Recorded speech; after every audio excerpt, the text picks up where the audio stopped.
Imagine a world without social media. No Snapchat, Instagram, Facebook, or Twitter, just messages and calls. For some, this might seem peaceful. For others, especially those who grew up without social media or with social media, this picture might seem unimaginable. How would we connect with friends? How would we share moments?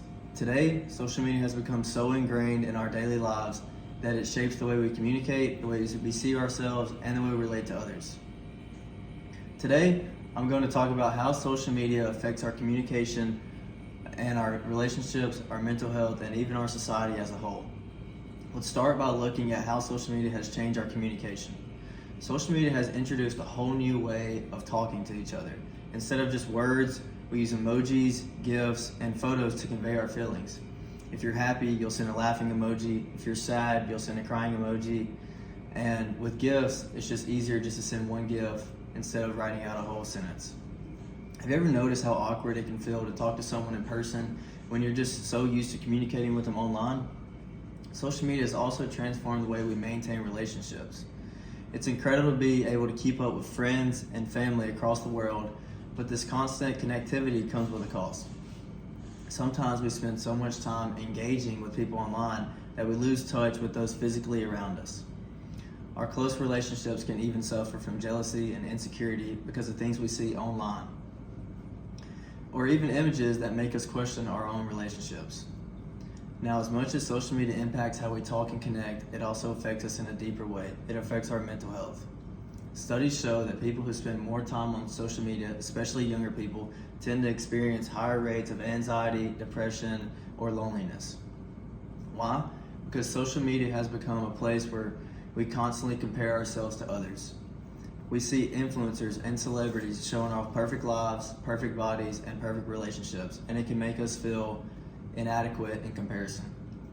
This can harm our self-esteem and leave us feeling like we don't measure up to anyone else. And yet, social media can also have a positive impact on our mental health.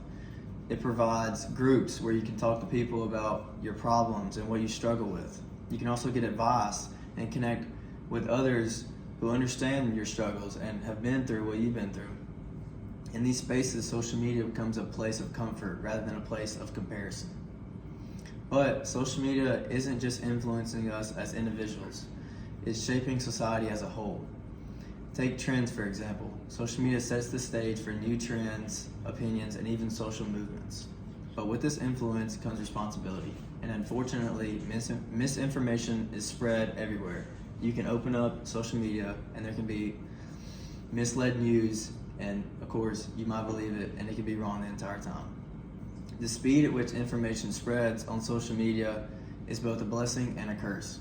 Sometimes it unites people around important causes, but other times it divides us with false narratives. On the brighter side, social media has created entirely new opportunities. People who entertain and engage audiences can now build a fan base and create money off of it. So, where does this leave us? It's clear that social media has an impact on our lives in both positive and negative ways. It changes the way we communicate, see ourselves, and impacts us as a society.